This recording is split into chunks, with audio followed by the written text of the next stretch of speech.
सबसे पहला रीजन है भैया रेगुलेटरी रिस्क, जिसकी वजह से बीएसई शेयर में क्रैश आ रहा है। सेबी यहाँ पर बोल चुके हैं भैया एफएनओ कॉन्ट्रैक्ट के हम लोग जो है टेन्योर यहाँ पे बढ़ा देंगे, लॉन्गर डेट रख देंगे, शॉर्ट टर्म नहीं यहाँ पे ज्यादा चलने वाला है। और अगर ऐसा होता है तो ट्रेडिंग वॉल्यूम पे इम्पैक्ट पड़ेगा, और ट्रेडिंग वॉल्यूम पे अगर इम्पैक्ट पड़ता है तो भैया यहाँ पर हाई इनकम जो एक्सचेंज से कमाता था वो यहाँ पे नहीं कमा पाएगा बीएसई कंपनी।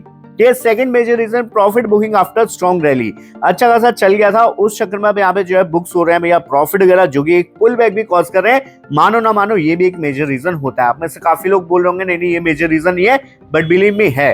27% ऊपर से गिर जाना किसी शेयर का भैया बहुत नॉर्मल बात नहीं है, ठीक है, इस चीज को समझो। अगला यहाँ पे रिड्यूस ट्रेडिंग लोअर एक्टिविटी, आप सब जानते हैं भैया वीकली एक्सपायरीज अब बंद हो चुकी है, ठीक है। सबसे ज्यादा पैसा इन्होंने तभी कमाया था जब वीकली एक्सपायरी बहुत अच्छे से यहाँ पे जो है चल रही, मतलब वीकली सॉरी वो डेली एक्सपायरी, ठीक है। जैसे किस दिन फिर निफ्टी की हो जाती थी, किस दिन सेंसेक्स की थी, किस दिन निफ्टी, किस दिन बैंक निफ्टी, किस दिन किसी और की हो जा रही थी, ठीक है। तो यहाँ पे जो डेली एक्सपायरी वाला ड्रामा था, जैसे वो थोड़ा सा यहाँ पे ऑफ हुआ, मिड कैप की एक्सपायरीज हट गई, ठीक है, इन सब की हट गई, फाइनेंस वाले की, तो उसके बाद जो है यहाँ पे वैसे ही एक्टिविटी थोड़ी सी कम हो गई एफएनओ एक्टिविटी, ठीक है। उस चक्कर में भी यहाँ पर मेजर इंपैक्ट यहाँ पर पड़ता हुआ हमें देखने को मिल रहा है बीएसई के शेयर में। वीडियो को यहीं पे लाइक कर दो, चैनल कर दो सब्सक्राइब, ऐसा जेन्युइन कंटेंट दोस्त कहीं और आपको देखने को मिलेगा नहीं। अगला यहाँ पे हाई वैल्यूएशन, बहुत बहुत महंगा शेयर है भैया। अभी भी आप जाके पी चेक करोगे शेयर की, आपकी फटके चाल हो जाएगी, इतना भयंकर अभी भी मतलब ट्रेड कर रहा है इतने हाई वैल्यूएशन पे, ठीक है। ये भी एक मेजर रीजन है, ठीक है। And price to book level, मतलब कि दोनों ही पीवी रेशियो भी आप जाके चेक कर लो, पी रेशियो भी चेक कर लो, आपको ऊपर ही देखने को मिलेंगे, which make the stock sensitive to any negative news. बिल्कुल भाई, ठीक है। जब भी इस स्टॉक का पी बहुत ज्यादा होता है और वहां पे एक छोटी सी नेगेटिव न्यूज भी आ गई ना, स्टॉक 10% आराम से क्रैश कर जाता है, ये होता ही होता है, ठीक है। उसके बाद समझते हैं यहाँ पर अगला जो हमारा मेजर रीजन है एएसएम। एक काम करो, फटाफट जाओ यहाँ पे सर्च करो विजू स्टॉक माइंड, फ्री में स्टॉक से मिलता है, जहां पर आप लोग बड़े बेस्ट आप सकते हैं, उस चैनल को ज्वाइन कर लो, लिंक आपको डिस्क्रिप्शन में मिल जाएगा। फिलहाल फ्री है, बाद में पेड हो जाए चल, तो अभी के अभी जाके ज्वाइन कर लो। अब आओ ASM tag and investor question. The stock को अगर आप नहीं जानते भैया, एएसएम लिस्ट में ऑलरेडी डाल दिया है, ठीक है। जब भी कोई शेयर अचानक से बहुत ज्यादा बढ़ जाता है, वहां पे सेबी आती है और एएसएम लिस्ट में उसको डाल देती है, बोलती है भैया नहीं नहीं हमें तुम पर शक है, तुम कुछ गड़बड़ी कर रहे हो, ठीक है, इसलिए उसको एएसएम लिस्ट में डाल देते हैं। और तब तक एएसएम लिस्ट में कंपनी रहती है जब तक सेबी यहाँ पे क्लेरिफाई नहीं करते कि भैया ना ना हमारी तरफ से सब ओके है। तो अभी तक ऐसा कोई क्लेरिफिकेशन आया नहीं है, जिसकी वजह से यहाँ पे फियर हो गया इन्वेस्टर्स को, और जो है यहाँ पे प्रॉफिट बुकिंग चल रही है ऊपर के लेवल से। बट भैया यही मौके होता है जहां पे आपको पैसा बनाना होता है, ठीक है। समझाता हूँ आगे चल के। अब यहाँ पे पहले ये समझो, ठीक है, आपने ये तो समझ लिया भैया गिरा क्यों है, भैया कमाता कहाँ से ऐसा पैसा, तब आपको एग्जैक्ट पिक्चर क्लियर हो जाएगी क्यों एग्जैक्टली ये गिरावट चल रही है। ट्रांजेक्शन फीस सबसे बड़ा यहाँ पर जो कमाती है, charge broker and trader for every bi sale transaction. चाहे आप भैया डिलीवरी में बाई करो, ठीक है, चाहे आप जो है भैया उसमें बाई करो एफएनओ में, ठीक है, चाहे आप जो है इंटरडे में करो, जो भी करोगे आप भैया, आपको बाई सेल ट्रांजेक्शन पे चार्जेस लगते ही हैं, ठीक है। तो वो चार्जेस यहाँ पे बीएसई कमाता है भाई आप लोग से क्या ब्रोकर से भी कमाता ही है, ठीक है। तो ये इनका मेजर यहाँ पे अर्निंग सोर्स है। अब जैसे आपको पता है भैया एफएनओ की जो है वॉल्यूम कम हो गई है, मतलब कि एफएनओ में ज्यादा लोग काम नहीं कर रहे हैं, ठीक है, डेली एक्सपायरी की वजह से। और आने वाले टाइम में जो है अगर ऐसा कुछ हो गया कि भैया वीकली एक्सपायरीज हट गई, जिसकी बातें यहाँ पे चल रही हैं, तो यहाँ पे क्या होगा, और ज्यादा यहाँ पे वॉल्यूम खत्म हो जाएगा, और ज्यादा वॉल्यूम खत्म होगा, और ज्यादा यहाँ पर पैसा इनका नहीं बनेगा। तो यही है मेजर रीजन जिसकी वजह से यहाँ पे ट्रांजैक्शन फीस पे इनका बड़ा इंपैक्ट पड़ेगा, क्योंकि सबसे ज्यादा कमाई इनकी ट्रांजैक्शन फीस से ही होती है, ठीक है। सेकंड, यहाँ पे लिस्टिंग फीस से भी ये लोग कमाते हैं। Company pay to get their share listed on BSE, ठीक है। जब भी कोई नई कंपनी लिस्ट होती है तो एनएससी बीएसई में लिस्ट होती है, तो एनएससी को भी पैसा देना पड़ता है, बीएसई को भी अलग से देना पड़ता है इन लोग को, ठीक है। तो इसलिए बहुत सारे स्टॉक्स आपको बीएसई में ही लिस्टेड मिलेंगे, ठीक है, क्योंकि वो बहुत पुराना एक्सचेंज है ये वाला, ठीक है। उसके आगे क्लियरिंग एंड सेटलमेंट फीस, ठीक है, जो भी आपकी मार्केट एंड होने के बाद जो है क्लियरिंग फीस होती है या फिर सेटलमेंट होती है, तो उनमें भी जो है यहाँ पर इनकम होती है, उससे भी यहाँ पर जो है अच्छा पैसा यहाँ पे बीएसई का शेयर हमारा कमा लेता है, ठीक है। उसके अलावा एनुअल सब्सक्रिप्शन फी, ब्रोकर जो है यहाँ पे हर साल इनको पैसा देना पड़ता है, जैसे जो आपके ग्रो ऐप हो गए, एंजल वन हो गए, जरोदा हो गए, ये हर साल जो है पैसा देते हैं भैया यहाँ पे अपना सब्सक्रिप्शन चालू रखने के लिए, ठीक है। ये भी अगर आपको नहीं पता था बता दिया मैंने, ठीक है। भैया वीडियो को लाइक कर दो यार प्लीज, बहुत बहुत मेहनत लगती है इस टाइप का कंटेंट ढूंढ के बनाने में।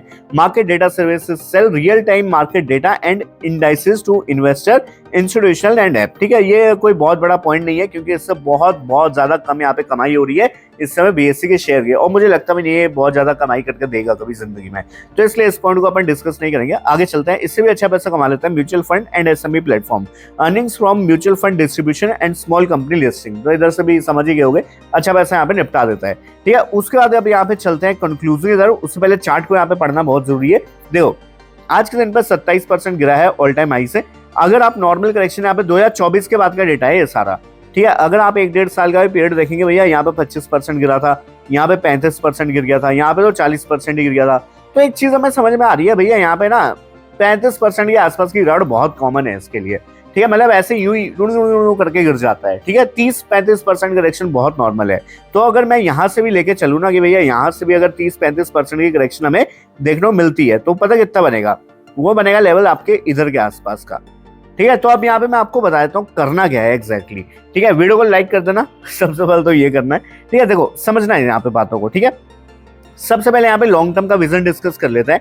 तो लॉन्ग टर्म के लिए एक बात याद रखो, बीएससी का शेयर जो है, मतलब मोनोपोली तो नहीं बोल सकते बट डुओपोली में तो आता ही है। ठीक है, और भैया यहाँ पर एफएनओ का वॉल्यूम, ठीक है मैं मानता हूँ यहाँ पे जो है एफएनओ का वॉल्यूम कम हुआ है। ठीक है, बट ऐसा तो है नहीं कि भाई इससे कोई मेजर इम्पैक्ट इनकी अर्निंग पे लॉन्ग टर्म में पड़ेगा, क्योंकि लॉन्ग टर्म में भी भैया यहाँ पे रिटेलर आएंगे। ठीक है, अभी तो इतने से लोग यहाँ पर ट्रेड कर रहे हैं स्टॉक मार्केट में, आने वाले 10 साल में क्या इतने लोग यहाँ पे ट्रेड करने लग जाएंगे? ऑब्वियसली करने लग जाएंगे। उसके अगले 10 साल में ये वाला पाई और भी बड़ा हो जाएगा। ठीक है, तो यहाँ पे लोग आते ही रहेंगे स्टॉक मार्केट में। ठीक है, ऐसा कभी नहीं होता है और कभी भी नहीं हुआ है ऐसा। ठीक है, लाइफ टाइम में आप कभी भी देखोगे भैया यहाँ पर नंबर ऑफ यूजर गिर रहे हो। देखो कुछ स्पैन में होता है, 2-3 साल के स्पैन में वो होता ही है, जब एक मार्केट बुल रन देता है, उसका जब मार्केट गिरती है उसमें बंदे निकलते ही हैं।